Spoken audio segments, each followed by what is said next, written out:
Good evening and welcome to Vincent Makori. This is Africa 54. Tonight, heavy gunfire and tear gas filled the air as police clashed with stone-throwing protesters in Burundi's capital Tuesday during a demonstration against President Pierre Nkurunziza's bid for a third term. Police fired their shots during clashes in Butarare district where hundreds of protesters had gathered. Protesters grabbed one policewoman and beat her up, accusing her of firing at them.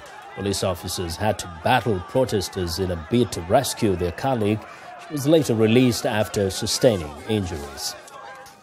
Well, now the growing tensions in Burundi have sent thousands of citizens fleeing. The UN says more than 50,000 Burundians, mostly women and children, have arrived in neighboring Rwanda, Tanzania, or the Democratic Republic of Congo. Now, for more insight into the situation, Karin de Gruijl, UNHCR spokesperson, joins us live via Skype from Geneva, Switzerland. Welcome, Karin.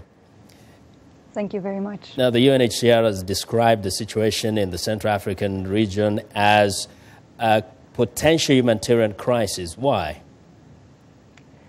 Largely because of the numbers of people leaving the country. We're seeing now more than 57,000 refugees who have crossed into mostly Rwanda and Tanzania.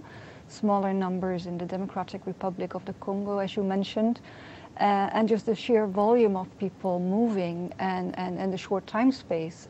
This all started less than a month ago, in mid-April. So yes, the movement of people crossing the border and the condition they're arriving in.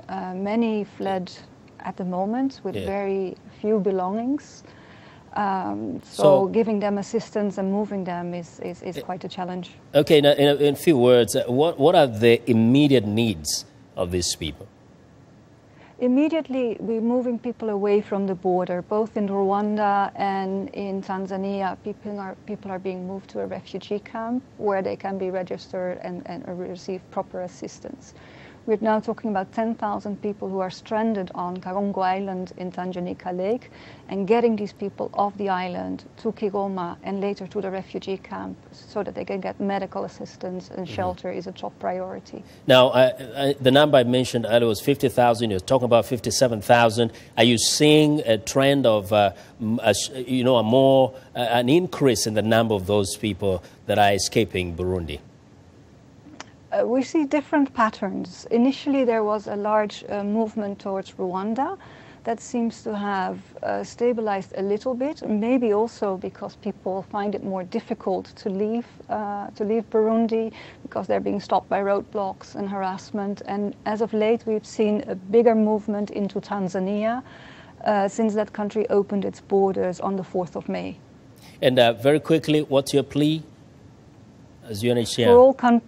For all countries to keep the borders open. It's really important that people are allowed to leave Burundi, so that they're not stopped inside Burundi, and that they are accepted by the refugee hosting country, Rwanda, Tanzania, and the Democratic Republic of the Congo.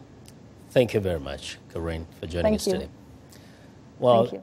Karin de Gruijl is the UNHCR spokesperson, speaking to us live via Skype from Geneva, Switzerland.